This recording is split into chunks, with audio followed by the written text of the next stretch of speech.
नमस्कार। Previous year paper PT special programme में आपका फिर से स्वागत है। शुरुआत करते हैं आज के सेशन की। पहला प्रश्न है, भारत में निम्नलिखित में से कौन एक उन फैक्ट्रियों में जिनमें कामगार नियुक्त हैं औद्योगिक विवादों, समापनों, छटनी और कामबंदी के विषय में सूचनाओं को संकलित करता है?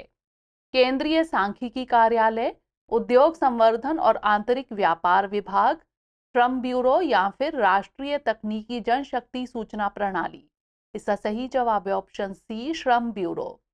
भारत में औद्योगिक विवादों, कामबंदियों और छटनी पर सांख्यिकी श्रम ब्यूरो का एक वार्षिक प्रकाशन है जो श्रम एवं रोजगार मंत्रालय के तहत एक संलग्न कार्यालय है। अतः विकल्प सी सही है। बात करें श्रम ब्यूरो की तो श्रम और रोजगार मंत्रालय के तहत एक संलग्न कार्यालय के रूप में श्रम ब्यूरो की स्थापना 1 अक्टूबर 1946 को की गई थी।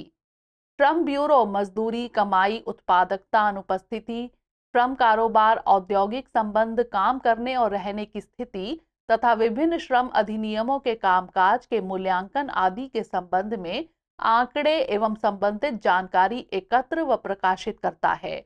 उद्योगों के लिए उपभोक्ता मूल्य सूचकांक संख्या जैसे महत्वपूर्ण आर्थिक संकेतकों के अलावा कृषि और ग्रामीण मजदूर, मजदूरी दर सूचकांक और औद्योगिक संबंधों पर आंकड़े, संगठित और असंगठित क्षेत्र में उद्योगों की सामाजिक आर्थिक स्थिति आदि भी कार्यालय द्वारा जारी किए जाते हैं। अगला प्रश्न है, निम्नलिखित में से कौन सा एक ग्रीन वॉशिंग शब्द का सर्वोत्तम वर्णन है? मिथ्या रूप से यह प्रभाव व्यक्त करना कि कंपनी के उत्पाद पारिस्थितिक अनुकूली यानी इको फ्रेंडली और पर्यावरणीय रूप से उपयुक्त हैं।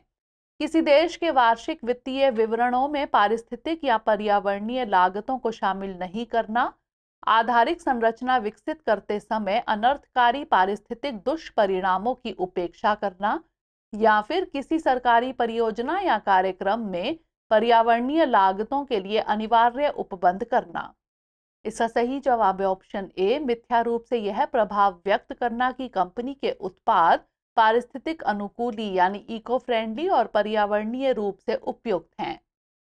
ग्रीन वॉशिंग किसी उत्पाद, सेवा, प्रौद्योगिकी या कंपनी के पर्यावरणीय लाभों के बारे में एक निराधार या भ्रामक दावा करने का अभ्यास है। ग्रीन वॉशिंग किसी कंपनी को अधिक पर्यावरण अनुकूल दिखाने का प्रयास करती है, जबकि वास्तव में वह कंपनी इतनी अधिक पर्यावरण अनुकूल नहीं होती। अतः विकल्प ए सही है। अगला प्रश्न है, निम्नलिखित कथनों पर विचार कीजिए। 1. यूएस फेडरल रिजर्व की सख्त मुद्रा नीति पूंजी पलायन की ओर ले जा सकती है।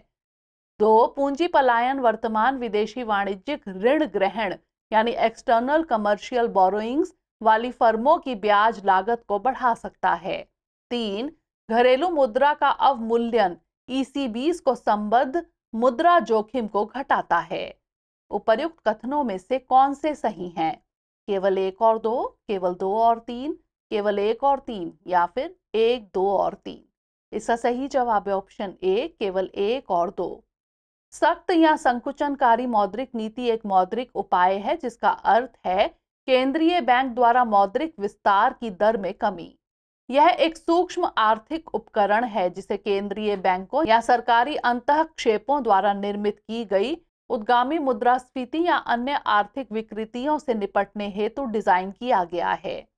केंद्रीय बैंक छूट दर और संघीय निधि दर में नीतिगत परिवर्तनों के माध्यम से अल्पकालिक ब्याज दरों को बढ़ाकर नीति को सख्त बनाता है या मुद्रा को संकुचित करता है।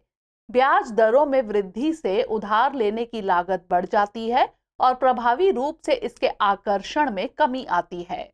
केंद्रीय बैंक छूट दर और संघीय निधि दर में नीतिगत परिवर्तनों के माध्यम से अल्पकालिक ब्याज दरों को बढ़ाकर नीति को मजबूत करता है या पैसे को तंग करता है।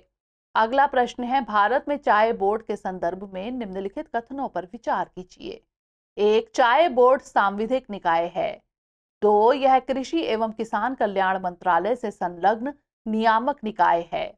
3. चाय बोर्ड का प्रधान कार्यालय बेंगलुरु में स्थित है। 4. इस बोर्ड के दुबई और मॉस्को में विदेशी कार्यालय हैं। उपर्युक्त कथनों में से कौन से सही हैं? 1 और 3, 2 और 4, 3 और 4 या फिर 1 और 4? इसका सही जवाब है ऑप्शन डी 1 और 4।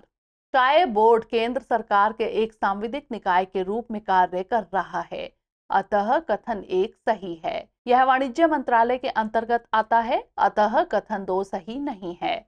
बोर्ड का गठन 31 सदस्यों अध्यक्ष सहित से होता है, जो संसद सदस्यों, चाय उत्पादकों, चाय व्यापारियों, चाय दलालों, उपभोक्ताओं और प्रमुख चाय उत्पादक राज्यों की सरकारों के प्रतिनिधियों और ट्रेड यूनियनों में से चुने जाते हैं। प्रत्येक 3 वर्ष में बोर्ड का पुनर्गठन किया जाता है। विदेशों में कार्यालय। वर्तमान में चाय बोर्ड के 2 विदेशी कार्यालय दुबई और मॉस्को में हैं। बोर्ड के इन सभी विदेशी कार्यालयों को भारतीय चाय के निर्यात को बढ़ावा देने हेतु विभिन्न प्रचार उपायों के लिए डिजाइन किया गया है।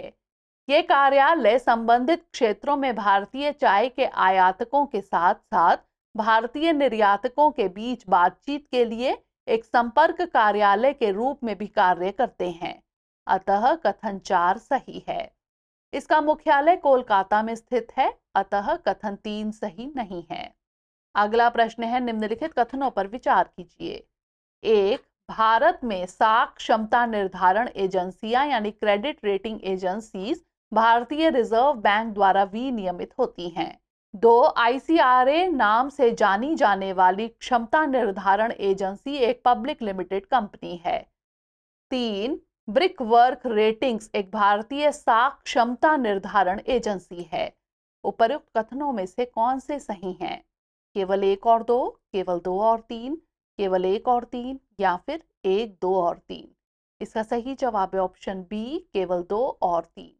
भारत में सभी क्रेडिट रेटिंग एजेंसियों को भारतीय प्रतिभूति और विनिमय बोर्ड अधिनियम 1992 के सेबी क्रेडिट रेटिंग एजेंसी या विनियम 1999 द्वारा विनियमित किया जाता है, अतः कथन 1 सही नहीं है। ICRA लिमिटेड पूर्व में investment information and credit rating agency of India limited की स्थापना 1991 में प्रमुख वित्तीय निवेश संस्थानों, वाणिज्यिक बैंकों और वित्तीय सेवा कंपनियों द्वारा स्वतंत्र और पेशेवर निवेश सूचना और क्रेडिट रेटिंग एजेंसी के रूप में की गई थी।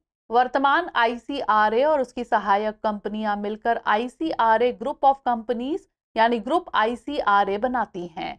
ICRA एक पब्लिक लिमिटेड कंपनी है जिसके शेयर बॉम्बे स्टॉक एक्सचेंज और नेशनल स्टॉक एक्सचेंज में सूचीबद्ध हैं, अतः कथन 2 सही है। ब्रिक वर्क रेटिंग सेबी पंजीकृत क्रेडिट रेटिंग एजेंसी को भी RBI द्वारा मान्यता प्राप्त है, अतः कथन 3 सही है, अतः विकल्प बी सही है। अगला प्रश्न है, बैंक बोर्ड ब्यूरो यानी BBB के संदर्भ में निम्नलिखित में से कौन से कथन सही हैं? 1. RBI का गवर्नर BBB का चेयरमैन होता है। 2. BBB सार्वजनिक क्षेत्रक बैंकों के अध्यक्षों के चयन के लिए संस्तुति करता है। 3. BBB सार्वजनिक क्षेत्रक बैंकों को कार्यनीतियों और पूंजीवर्धन योजनाओं को विकसित करने में मदद करता है। नीचे दिए गए कूट का प्रयोग कर सही उत्तर चुनिए। केवल 1 और 2, केवल 2 और 3, केवल 1 और 3 या फिर 1, 2 और 3। इसका सही जवाब है ऑप्शन बी, केवल 2 और 3। बैंक बोर्ड ब्यूरो यानी BBB की उत्पत्ति भारत में बैंकों के बोर्डों के शासन की समीक्षा समिति मई 2014 अध्यक्ष PJ नायक की सिफारिशों से हुई थी।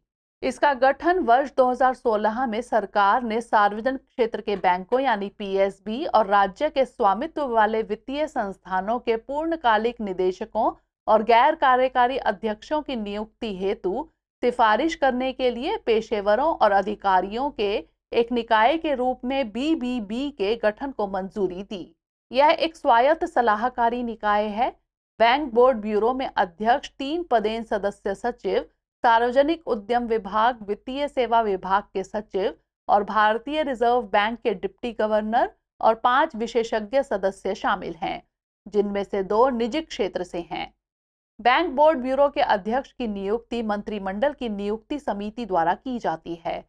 बैंक बोर्ड ब्यूरो सार्वजनिक क्षेत्र के बैंकों को रणनीति विकसित करने और पूंजी जुटाने में मदद करता है, अतः विकल्प बी सही है। अगला प्रश्न है, परिवर्तनीय बॉन्ड के संदर्भ में निम्नलिखित कथनों पर विचार कीजिए। एक, चूंकि बॉन्ड को इक्विटी के लिए बदलने का विकल्प है, परिवर्तनीय बॉन्ड अपेक्षाकृत कम ब्याज दर का भुगतान करते हैं। इक्विटी के लिए बदलने का विकल्प बॉन्ड धारक को बढ़ती हुई उपभोक्ता कीमतों से सहलग्नता यानी इंडेक्सेशन की मात्रा प्रदान करता है। उपर्युक्त कथनों में से कौन सा यहाँ से सही है या फिर है? केवल एक, केवल दो, एक और दो दोनों, या फिर ना तो एक और ना ही दो। इसका सही जवाब है ऑप्शन सी, एक और दो दोनों। एक परिवर्तनीय बॉन्ड एक निश्चित आय वाली कॉरपोरेट ऋण सुरक्षा है जो ब्याज भुगतान प्राप्त करती है, लेकिन इसे सामान्य स्टॉक या इक्विटी शेयरों की पूर्व निर्धारित संख्या में परिवर्तित किया जा सकता है। कंपनियां ऋण पर कूपन दर यानी कम ब्याज दर तथा मंदन को कम करने के लिए परिवर्तनीय बॉन्ड जारी करती है, अतः कथन एक सही है। यह निवेशकों के लिए अधिक आकर्षक हो सकते हैं क्योंकि परिवर्तनीय बॉन्ड स्टॉक की कीमत को भविष्य में पूंजी अभिमूल्यन के माध्यम से विकास क्षमता प्रदान करते हैं।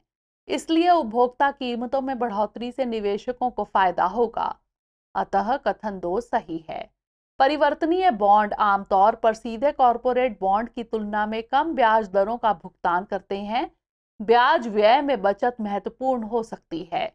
निवेशक कम ब्याज भुगतान स्वीकार करते हैं क्योंकि परिवर्तन विकल्प स्टॉक मूल्य में वृद्धि से लाभ उठाने का अवसर प्रदान करता है। अगला प्रश्न है, निम्नलिखित कथनों पर विचार कीजिए। एक, हाल के वर्षों में वियतनाम विश्व में सबसे तेजी से बढ़ती हुई अर्थव्यवस्थाओं में से एक रहा है। दो, वियतनाम का नेतृत्व बहुदलीय राजनीतिक प्रणाली के द्वारा होता है। तीन, वियतनाम का आर्थिक विकास विश्वव्यापी पूर्ति श्रृंखलाओं के साथ इसके एकीकरण और निर्यात पर मुख्य ध्यान होने से जुड़ा है। चार, लंबे समय से वियतनाम की निम्न श्रम लागतों और स्थिर विनिमय दरों ने वैश्विक निर्माताओं को आकर्षित किया है। पांच, हिंद प्रशांत क्षेत्र का सर्वाधिक उत्पादक ई सेवा सेक्टर वियतनाम में है।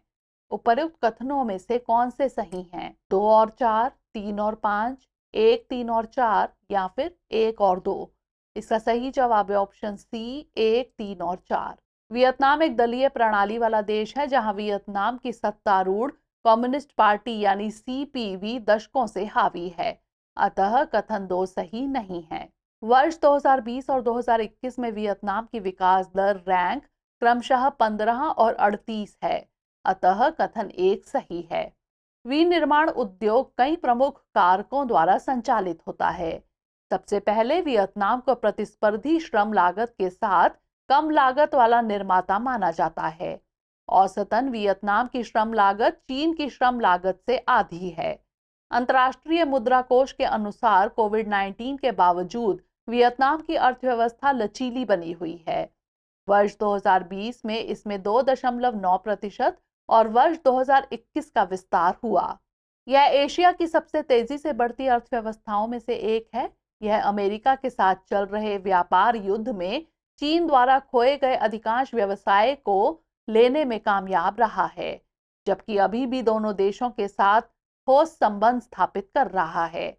वियतनाम की अर्थव्यवस्था बढ़ती रहेगी और देश वैश्विक आपूर्ति श्रृंखला में महत्वपूर्ण भूमिका निभाएगा, अतः कथन तीन सही है। वर्ष 2010 के बाद से वियतनाम की मुद्रा की सराहना की गई है और वर्ष 2015 से सरकार ने डॉलर के मुकाबले वियतनामी डोंग यानी वीएनडी को वास्तविक रूप से स्थिर रखा है, अतः कथन चार सही है। अगला प्रश्न है, भारत में निम्नलिखित में से कौन मुद्रास्फीति को नियंत्रित कर कीमत स्थिरता बनाए रखने के लिए उत्तरदायी है? उपभोक्ता मामले विभाग, व्यय प्रबंधन आयोग, वित्तीय स्थिरता और विकास परिषद, या फिर भारतीय रिजर्व बैंक। इसका सही जवाब है ऑप्शन डी, भारतीय रिजर्व बैंक। मौद्रिक नीति का प्राथमिक उद्देश्य विकास के उद्देश्य को ध्यान में रखते हुए मूल्य स्थिरता बनाए रखना है। सतत विकास के लिए मूल्य स्थिरता एक आवश्यक एवं पूर्व शर्त है। भारतीय रिजर्व बैंक में मौद्रिक नीति के संचालन की जिम्मेदारी निहित है। यह जिम्मेदारी भारतीय रिजर्व बैंक अधिनियम 1934 के तहत अनिवार्य है। मई 2016 में भारतीय रिजर्व बैंक अधिनियम 1934 को लचीला मुद्रास्फीति लक्ष्यीकरण ढांचे यानी फ्लेक्सिबल इन्फ्लेशन टारगेटिंग फ्रेमवर्क के कार्यान्वयन के लिए एक वैधानिक आधार प्रदान करने हेतु संशोधित किया गया था, अतः विकल्प डी सही है। अगला प्रश्न है, नॉन फंजिबल टोकन्स यानी एनएफटीज के संदर्भ में निम्नलिखित कथनों पर विचार कीजिए। एक, वे भौतिक परिसंपत्तियों के अंकीय निरूपण यानी डिजिटल रिप्रेजेंटेशन को सुकर बनाते हैं। 2, वे अनन्य क्रिप्टोग्राफिक टोकन्स हैं जो किसी ब्लॉकचेन में विद्यमान है।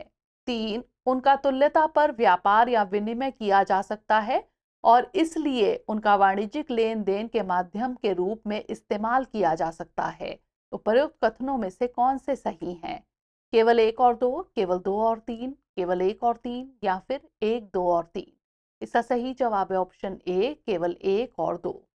कोई भी चीज जिसे डिजिटल रूप में बदला जा सकता है वह एनएफटीज हो सकती हैं। ड्राइंग, फोटो, वीडियो, जीआईएफ, संगीत, इन गेम आइटम, सेल्फी और यहाँ तक कि एक ट्वीट, सब कुछ एक एनएफटी में बदला जा सकता है, जिससे बाद में क्रिप्टो करेंसी का उपयोग करके ऑनलाइन कारोबार किया जा सकता है। अगर कोई व्यक्ति अपनी डिजिटल संपत्ति को एनएफटीज में परिवर्तित करता है तो उसे ब्लॉकचेन द्वारा संचालित स्वामित्व का प्रमाण मिलेगा। अतः कथन 1 और 2 सही हैं। एनएफटीज नॉन फंजिबल टोकन्स हैं, जिसका अर्थ है कि एनएफटी का मूल्य दूसरे के बराबर नहीं है। नॉन फंजिबल का अर्थ है कि एनएफटी परस्पर विनिमय नहीं है।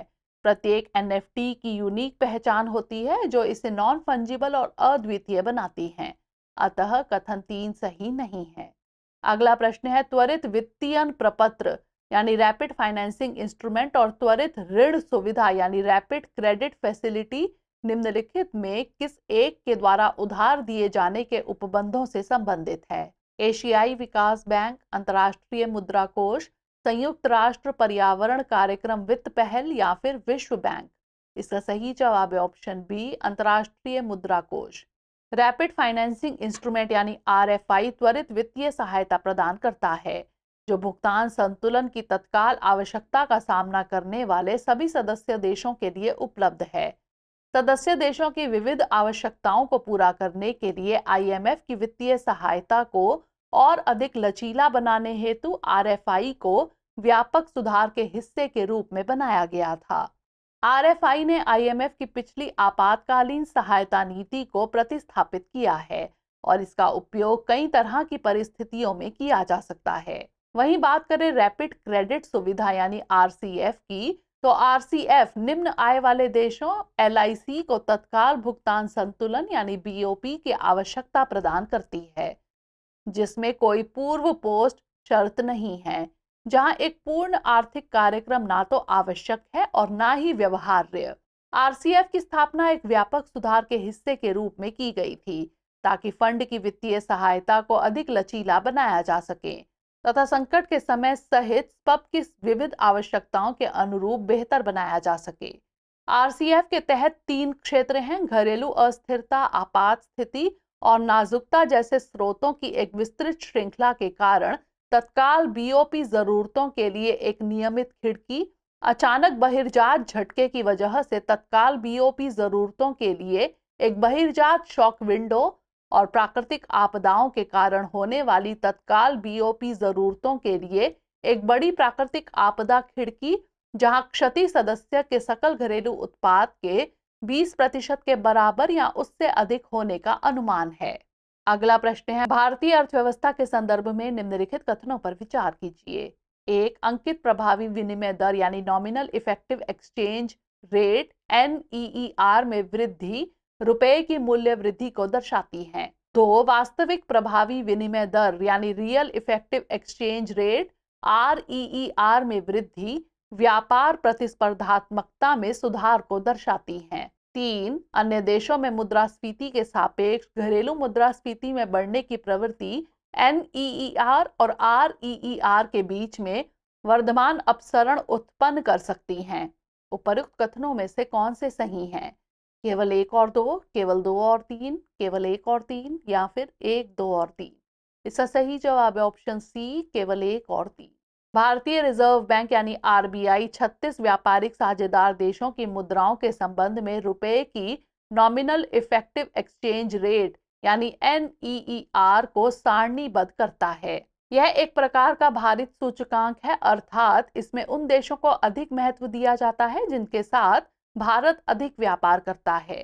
इस सूचकांक में कमी रुपए के मूल्य में ह्रास को दर्शाती है, जबकि सूचकांक में बढ़ोतरी रुपए के मूल्य में अभिमूल्यन को दर्शाती है। आरबीआई द्वारा जारी एनईईआर के अनुसार बीते कुछ समय में रुपया नवंबर 2018 के पश्चात से अपने सबसे निचले स्तर पर पहुंच गया है। एनईईआर के अतिरिक्त रियल इफेक्टिव एक्सचेंज रेट यानी आरईईआर भी भारतीय अर्थव्यवस्था में हो रहे परिवर्तनों को मापने के लिए एक महत्वपूर्ण मापदंड है।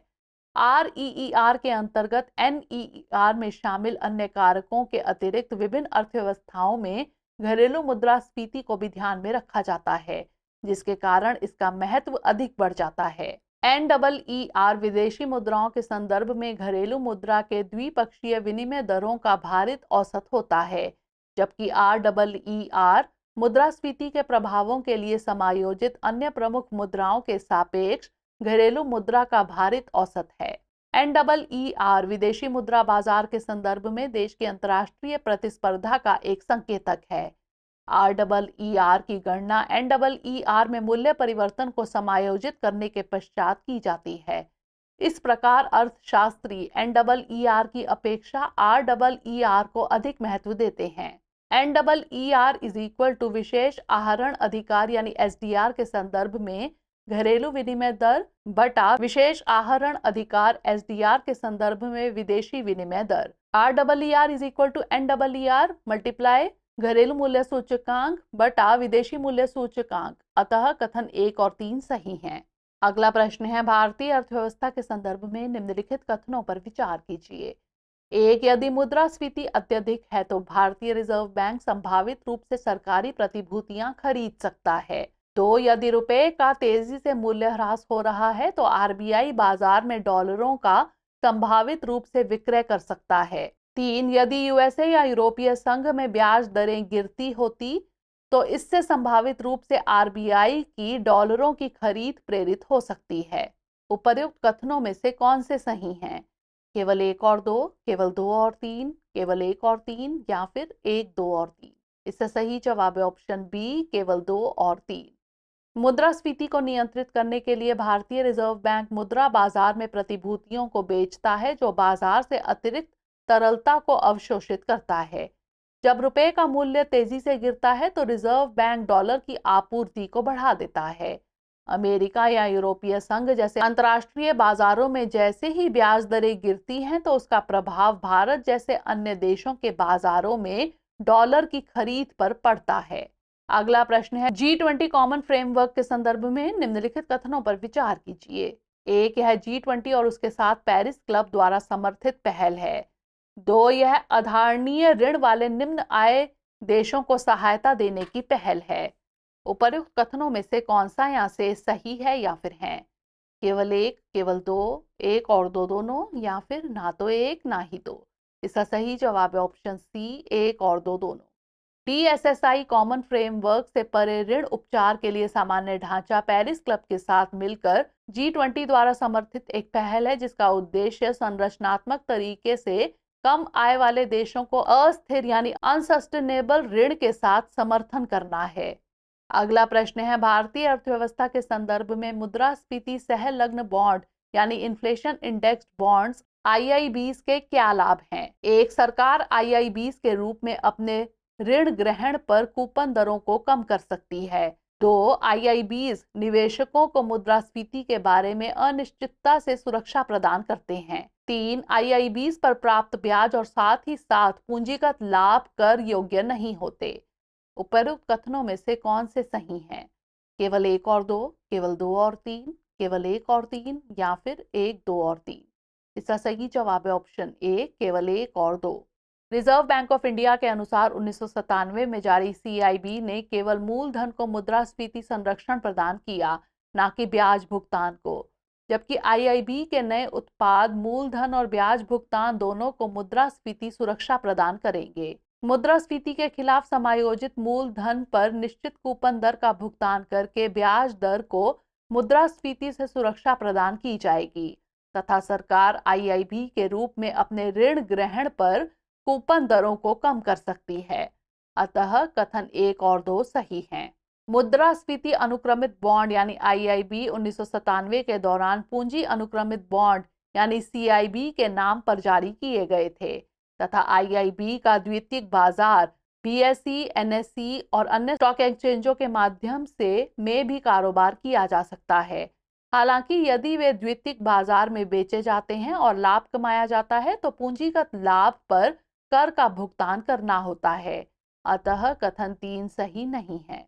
अगला प्रश्न है, भारत में कार्य कर रही विदेशी स्वामित्व की ई वाणिज्य फर्मों के संदर्भ में निम्नलिखित कथनों में से कौन सा या से सही है या फिर है।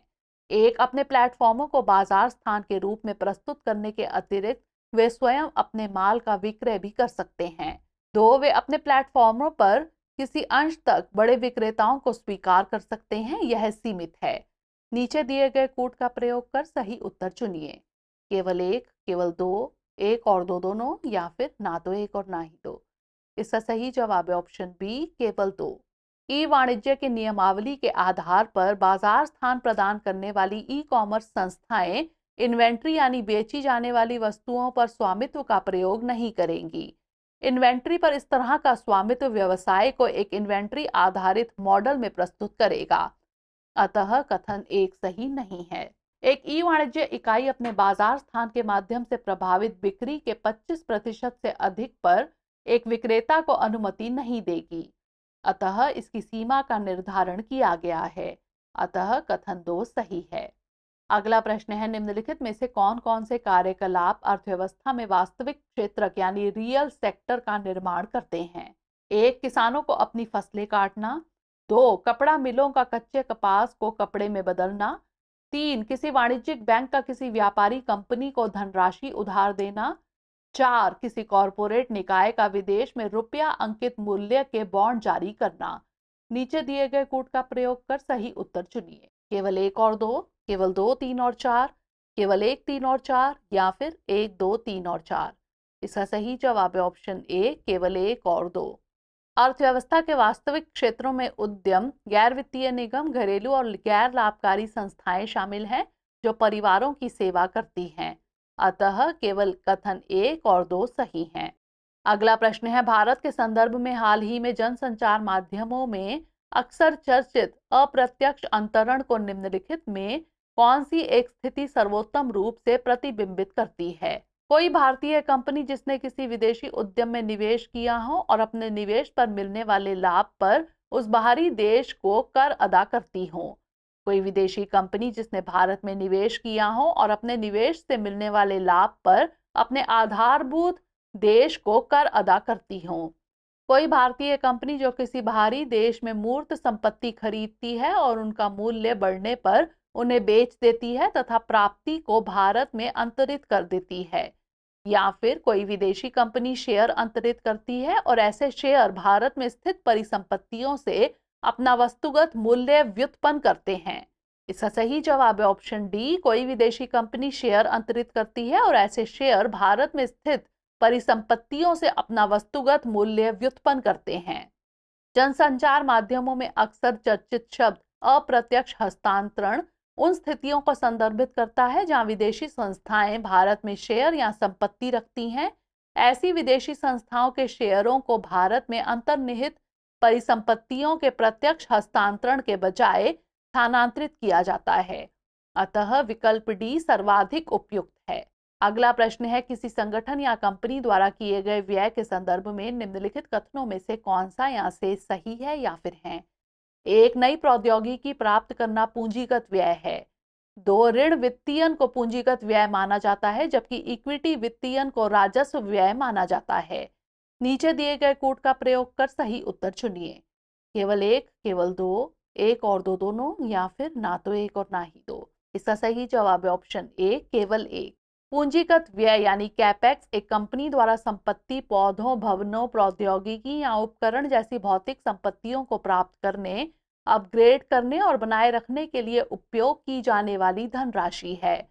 कैपेक्स का उपयोग अक्सर किसी कंपनी द्वारा नई परियोजनाएं या निवेश करने के लिए किया जाता है। अतः कथन 1 सही है। कथन 2 सही नहीं है क्योंकि इक्विटी वित्तीयन किसी कंपनी के स्टॉक को नकदी के बदले में बेचकर किसी संगठन की तरलता की जरूरतों को पूरा करने के लिए धन जुटाने की एक विधि है, इसलिए इसे पूंजीगत व्यय में माना जाता है। अंतिम प्रश्न है, भारतीय अर्थव्यवस्था के संदर्भ में निम्नलिखित कथनों पर विचार कीजिए। एक, घरेलू वित्तीय बचत का एक भाग सरकारी ऋण ग्रहण के लिए जाता है। 2, नीलामी में बाजार संबंधित दरों पर जारी दिनांकित प्रतिभूतियां आंतरिक ऋण का एक बड़ा घटक होती हैं। उपर्युक्त कथनों में से कौन सा यहाँ से सही है या फिर है? केवल एक, केवल दो, एक और दो दोनों, या फिर ना तो एक और ना ही दो। इसका सही जवाब है ऑप्शन सी, एक और दो दोनों। सरकारी ऋण स्टेटस पत्र द्वारा निम्नलिखित खंड आंतरिक ऋण के घटकों का विवरण प्रदान करता है। बाजार ऋण, दिनांकित प्रतिभूतियां राजकोषीय घाटे के वित्त पोषण के लिए उपयोग किए जाने वाले प्रमुख साधन हैं। वे प्रत्येक वित्तीय वर्ष में क्रमशः अप्रैल से सितंबर और अक्टूबर से मार्च को कवर करने वाले 2 छमाही जारी कैलेंडर के अनुसार नीलामी के माध्यम से जारी किए जाते हैं। अतः कथन 2 सही है। तो आज के सेशन में इतना ही। मिलेंगे नए एपिसोड में नए प्रश्नों के साथ। तब तक के लिए पढ़ते रहिए एंड स्टे मोटिवेटेड।